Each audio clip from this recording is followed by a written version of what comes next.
Tem a palavra o Sr. Deputado Moisés Ferreira, do Grupo Parlamentar do Bloco de Esquerda. Por favor. Sr. Presidente, senhoras e senhores deputados, senhoras e senhores secretários de Estado, nós soubemos ontem, enquanto país, que está em cima da mesa a possibilidade de encerramento rotativo de 4 urgências de obstetrícia na região de Lisboa. Não é especulação, foi a Administração Regional de Saúde que admitiu que essa hipótese tinha sido colocada numa reunião com estas instituições.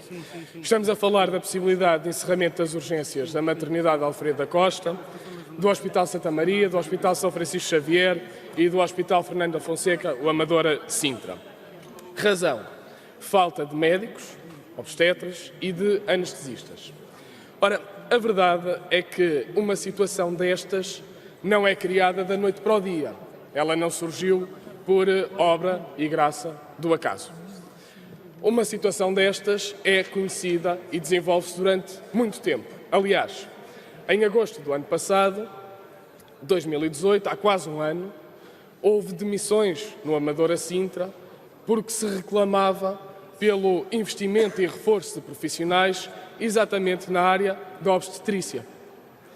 No ano passado, no final do ano passado, em dezembro, a MAC, a Maternidade Alfredo da Costa, encerrou a sua urgência ao público por falta de anestesistas. Portanto, a situação não é de agora. E aquilo que é preciso saber é o que é que o Governo, sabendo desta situação, fez para evitar encerramentos rotativos no verão. Porque para o Bloco de Esquerda nós somos muito claros sobre este assunto.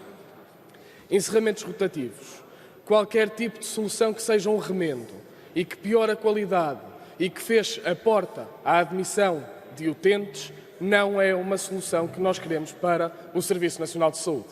Quem quer um Serviço Nacional de Saúde de qualidade e de excelência como deve ser, não faz remendos ao Serviço Nacional de Saúde.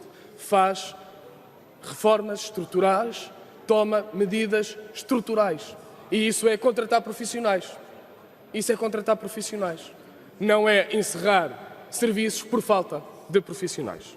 Portanto, aquilo que se pergunta é o que está o Governo a fazer neste momento, não para fazer encerramentos rotativos, mas sim para contratar profissionais para estas instituições e para todas as instituições do Serviço Nacional de Saúde, para impedir que haja qualquer tipo de encerramentos. E termino com uma última pergunta, que é a seguinte.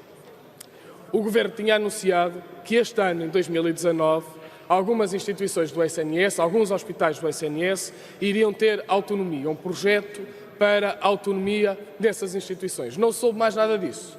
E a autonomia das instituições é fundamental para que as instituições não fiquem dependentes de uma autorização do Governo, e sabemos que uma autorização é a última instância do Ministro Mário Centeno, para contratar um assistente operacional, por exemplo, que é o que acontece atualmente. Onde é que estão esses projetos para a autonomia das instituições? Quando é que as instituições do SNS terão liberdade e autonomia para contratar os recursos que precisam, que sabem que precisam de contratar já, mas se não tiverem autonomia serão sempre proteladas essas contratações, porque o Ministro Mário Centeno, nós já sabemos, demora muito tempo a autorizar essas contratações porque está com o olho mais em Bruxelas e no déficit do que propriamente no Serviço Nacional de Saúde. Muito obrigado. Muito obrigado.